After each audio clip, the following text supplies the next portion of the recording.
Alright guys, hey, it's Devin Roberts back here with Young Controversy, and I'm going to break down the top 4 or 5 Democratic political candidates you need to be paying attention to in 2 or 3 minutes. Where the sun's shining down on my face, I'm running away. You're in a toxic relationship. Time to be.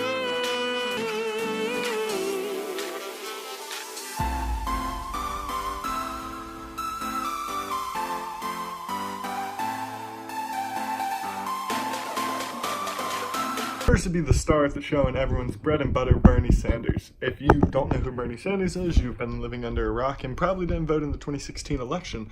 But Bernie Sanders is an outspoken democratic socialist who is most known for his stances on government-funded healthcare, on loose immigration policy. He has referenced socialist countries such as Finland and Sweden and Denmark multiple times, claiming that their healthcare and tax systems should be implemented in the United States.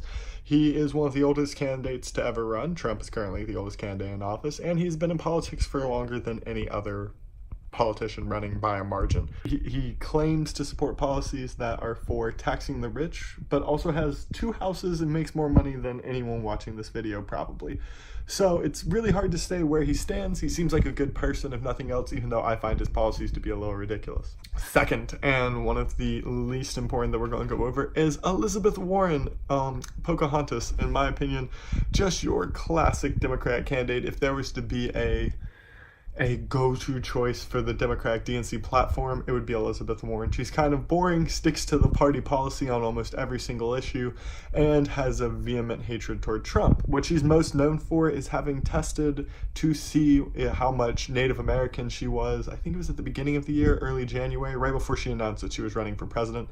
And it turned out she was about 1/1000th, I think it was 1,024th Native American. So Trump gave her the nickname Pocahontas.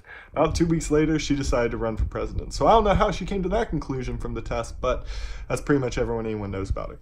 Third and next would be Andrew Yang. And if you haven't been paying attention to Andrew Yang, he's kind of the off-the-cuff bad boy, I guess, of the whole race. He believes in weaponizing meme culture online. He's trying to find a way to use an internet platform to make himself more famous. I've seen some insane Andrew Yang memes, just like almost crude stuff being put out there about him in favor of him. They call themselves the Yang Gang online if you want to look it up. Absolutely funny stuff to look at, especially when you're relating it to politics.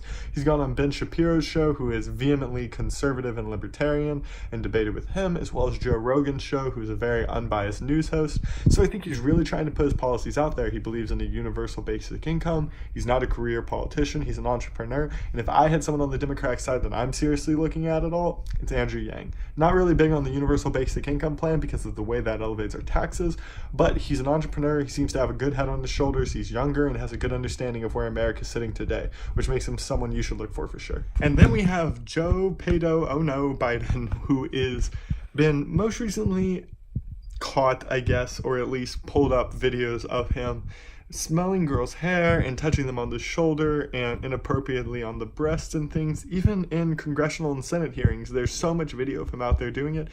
A lot of Democrats have claimed that he's just a touchy person. If you don't know, Joe Biden is obviously the vice president under Obama, one of the lead supporters of Obamacare, and a career Democrat.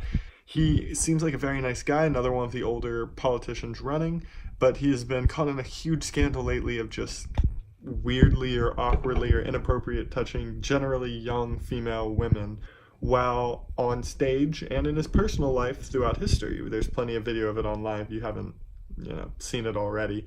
But a ton of Democrats, specifically on late night talk show hosts and The View and things of that nature, have come to his defense, saying that that's just the way he is. That's who he is. They've known him for a period of time, or at least met him, and he's just kind of that nice grandpa type person. But I didn't see the same kind of attitude toward the inappropriate touching of young girls when we were talking about Kavanaugh, who had been, one, her age, and second, completely not proven to have done anything. It was a slightly ludicrous claim against his character, when we know Joe Biden has been a very creepy, very touchy, very prolific messer with of young girls, even on camera. And they hop straight to his defense because he fit the party narrative. So that makes me not trust him in itself. Joe Biden's pretty much been cut out of the possibility of me wanting him to be the Democratic nominee whatsoever. Huge problems for him right now. I hope he can recover if he isn't a creep, but from the videos, it's not looking. Finally, Pete Buttigieg, one of the hardest last names to pronounce and even weirder if you read it. Pretty much a genius mayor from South Bend, Indiana. He went to Harvard. He speaks 7 languages. Everything about him is just relatively calm and intelligent and impressive overall. I think he's probably the smartest person running for the Democratic spot. He's a homosexual man, which gives him a little of a form of minority edge, at least when it comes to the Democratic Party, and refuses to speak on Trump, says that the Democratic Party and candidates speaking so much about Trump and making him the platform that they talk on and everything they talk about is a lot of what's causing them problems in getting votes and winning elections. Now, that's something I can absolutely agree with. One thing that I can't agree with is his strongest running point is climate change, which, although I agree that climate change is an issue that's facing our country right now, I haven't seen anything proposed that can even come close to helping us with the issue outside of personal responsibility.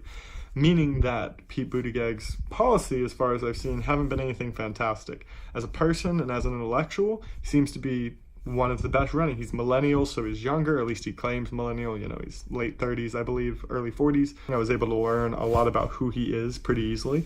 And yeah, he's definitely someone interesting at this point. Now, so if I'm going to rank those, I think we went through 6 there, but those are my top 6 candidates that are running as of now.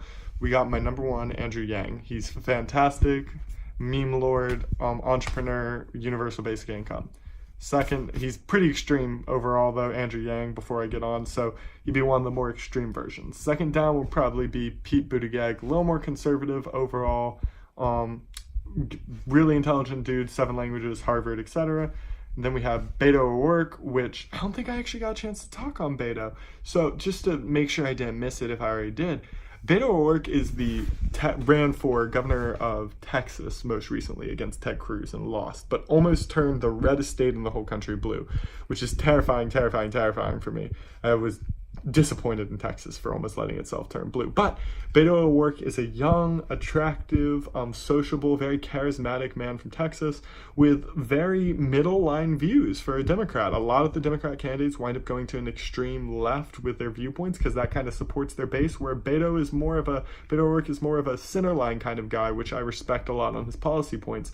He is very charismatic and would be a very stark contrast to Trump up on stage, who is not charismatic whatsoever, obviously, and holds more of a mean demeanor comparatively to the well-spoken, young, kind Beto O'Rourke. So I think he would be a very, very bad look for Trump to be against up on stage. He sticks as my 3rd vote for his moderate policies, for sure. Beto seems to be a decent person, and his policies don't stray too far to the left.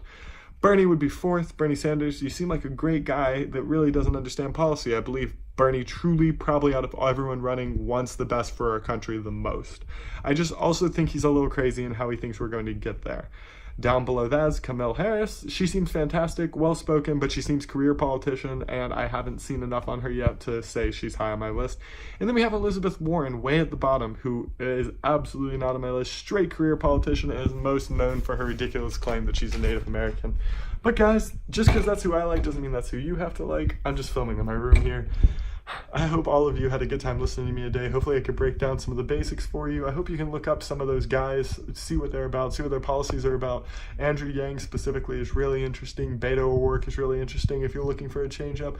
And if you're trying to vote on party lines, you might as well just go Joe Biden, Bernie Sanders, something of that nature. Oh, by the way, in case it wasn't very clear by the way spoken, Joe Biden is at the very bottom of my list by far. So the 6 or 7 of those, Joe Biden is absolutely the least capable of being president. He's creepy. He's already had his chance to have a huge effect in office. Didn't do a great job with it. I think he was one of the worst parts of the Obama administration. Seems like a good guy, but you're not getting my vote or my endorsement. But guys, that's just my thoughts. You may feel differently, so I would really appreciate it if you let me know in the comments down below here on Instagram or wherever you're watching this. But for now, this is Devin Roberts with Young Controversy, always talking on politics, news, entertainment, etc. for you guys to hear. Hope you enjoyed my opinion and stories today, and I'll be out. So have a great day. Peace.